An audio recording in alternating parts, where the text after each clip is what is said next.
Perkenalkan, nama saya Safira Diatara Dewi dari kelas 2023B. Di video kali ini, saya akan membawakan topik pembahasan perkembangan sosial dan emosional dalam pembelajaran bahasa Inggris untuk mata kuliah perkembangan peserta didik.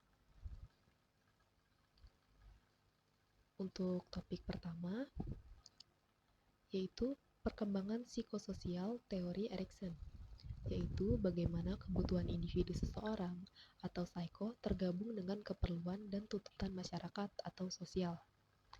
Ada 8 tahap yang harus dilewati dalam proses perkembangan.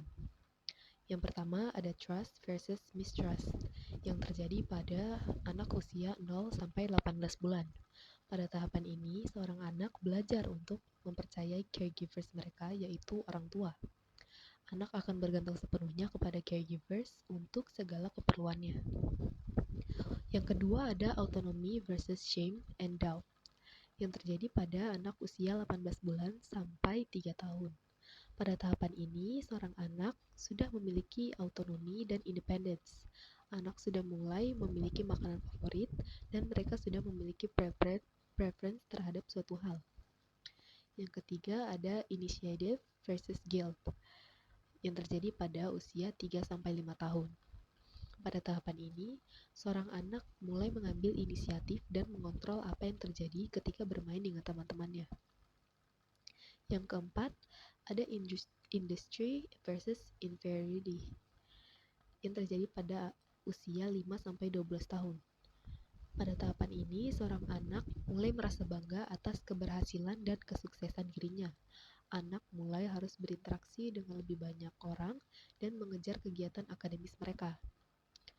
Yang kelima ada identity versus role confusion yang terjadi pada usia 12-18 tahun.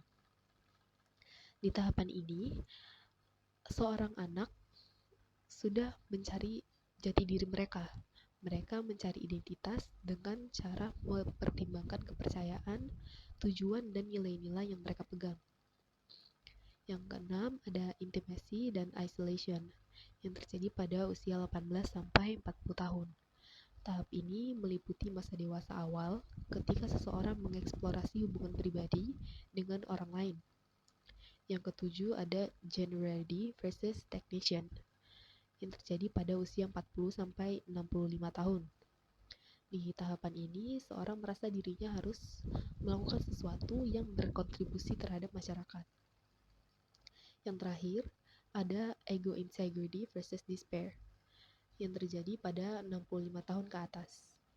Selama tahap ini, seorang akan merefleksikan kehidupan dan pencapaian mereka serta menerima kenyataan bahwa kematian tidak dapat dihindari. Untuk topik selanjutnya yaitu hubungan perkembangan psikososial dengan pembelajaran bahasa. Perkembangan sosial seorang anak memiliki hubungan terhadap hasil belajar siswa di sekolah. Perkembangan sosial seorang anak terjadi di 3 konteks perkembangan, yaitu di lingkungan keluarga, di lingkungan teman sebaya, dan lingkungan sekolah. Perkembangan sosial seorang anak yang baik dan terarah akan berdampak terhadap hasil belajar dari anak itu sendiri. Yang selanjutnya ada peran interaksi sosial dalam pembelajaran bahasa Inggris. Kemampuan berbicara dengan bahasa Inggris itu dapat ditingkatkan dengan adanya interaksi sebagai bentuk nyata untuk mengaplikasikan materi yang telah diberikan. Hal ini sangat relevan dengan pembelajaran bahasa asing karena sebagian mahasiswa memiliki pengalaman positif dan negatif sebelumnya. Lalu topik yang terakhir yaitu pengelolaan emosi dalam pembelajaran bahasa asing. Perubahan energi motivasi bisa positif atau negatif. Itu tergantung pada interaksi emosi dengan faktor internal dan eksternal. Selain itu, perasaan dan emosi dapat membantu seseorang untuk mengarahkan energi motivasinya. Dalam pelaksanaan tugas akademis, siswa dapat menemukan sesuatu yang menarik minat mereka dan mengarahkan seluruh perhatian dan motivasi mereka ke arah tugas tertentu. Baik, kita akan lanjutkan ke kesimpulan. Kesimpulan yang pertama, teori psikologikal dari Erik Erikson mengandung pertentangan hasil positif dan negatif, namun membentuk hasil akhir berupa bagaimana seorang mendapat mencapai keseimbangan dalam hidupnya. Erikson menyatakan bahwa pertumbuhan manusia berjalan sesuai prinsip epigenetik yang menyatakan bahwa kepribadian manusia berjalan menurut 8 tahap. Berkembangnya manusia dari satu tahap ke tahap berikutnya ditentukan oleh keberhasilan atau ketidakberhasilan dalam menempuh tahap sebelumnya. Kesimpulan kedua, dalam pembelajaran bahasa, anak-anak juga belajar tentang nilai-nilai budaya, sekaligus norma-norma sosial yang terkait dengan bahasa yang mereka pelajari. Hal ini memungkinkan mereka untuk memahami perbedaan budaya dan membangun penghargaan terhadap perbedaan tersebut. Semakin baik kemampuan bahasa dan memahami sosial anak-anak, semakin mudah mereka beradaptasi dengan lingkungan sosial. Dalam kesimpulannya, perkembangan sosial dan pembelajaran bahasa asing saling terkait dan mempengaruhi satu sama lain. Anak-anak yang memiliki kemampuan bahasa dan pemahaman sosial yang baik lebih cenderung sukses dalam berinteraksi dengan lingkungan sosial dan belajar bahasa lebih efektif. Kesimpulan selanjutnya yaitu melalui interaksi sosial, siswa dapat meningkatkan kemampuan mendengar, berbicara, membaca, dan menulis bahasa Inggris. Mereka dapat belajar tentang budaya dan cara hidup orang-orang yang berbicara bahasa Inggris, serta memperluas wawasan tentang dunia.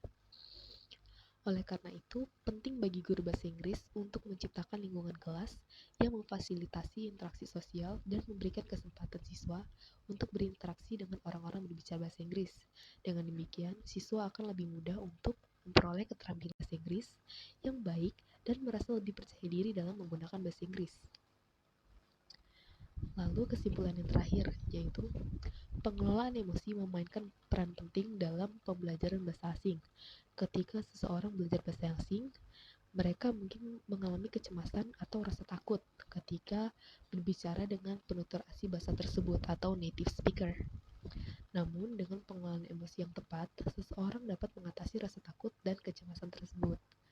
Dalam kesimpulannya, pengelolaan emosi sangat penting dalam pembelajaran bahasa asing karena melakukan latihan pernapasan atau meditasi, berbicara dengan teman atau guru bahasa asing, memahami bahwa belajar bahasa asing itu memerlukan waktu dan kesabaran, dan fokus pada tujuan pembelajaran, seseorang dapat mengatasi kecemasan dan rasa takut, sekaligus menjadi lebih percaya diri dalam mempelajari bahasa asing. Baik, segitu saja penjelasan dari saya. Mohon maaf bila ada kekurangan atau kesalahan dalam berbicara. Sekian dari saya. Wassalamualaikum warahmatullahi wabarakatuh.